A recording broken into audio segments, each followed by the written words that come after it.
Welcome everybody. So here's the video that everybody's seen. This is of that blowout on the interstate.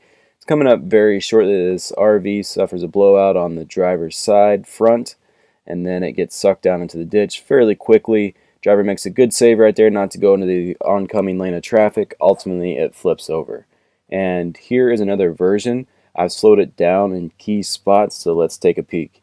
Here is the RV going through, and then once I slow it down, you'll see the rear end kind of shake. I believe that's when the blowout happens.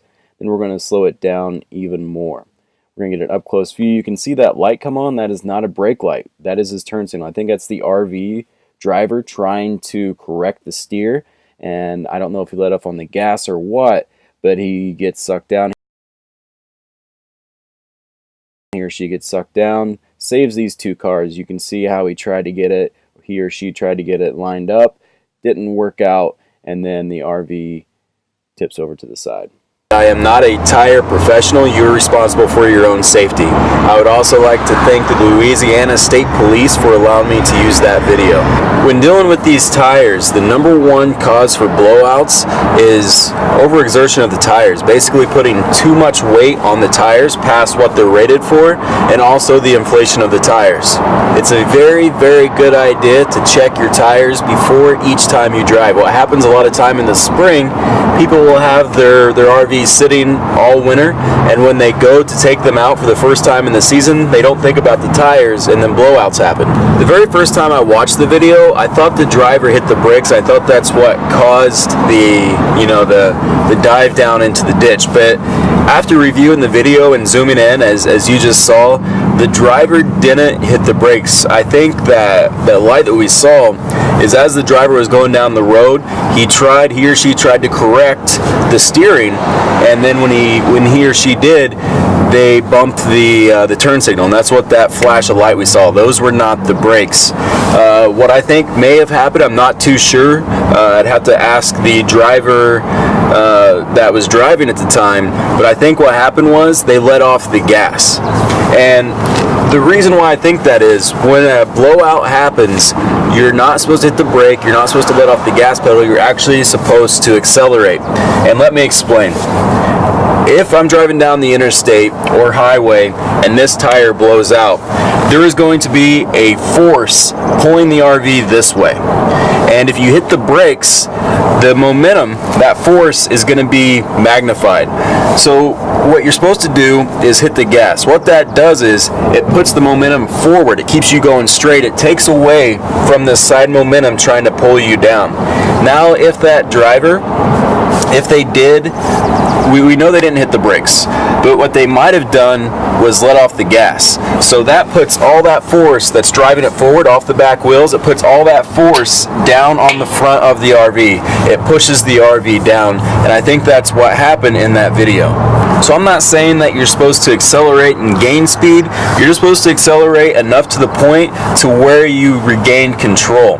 And you want to keep your foot on the gas, start feathering back, and what's going to happen as well, you're going to have to steer away from the blowout. So say this is my front passenger side. If I'm the driver, I need to steer in the counterclockwise position to keep the RV under control.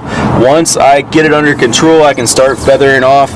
And from what I've read online, from suggestions people have messaged me, is you should wait till you're 25 miles per hour or lower, just until you feel comfortable. Take your time.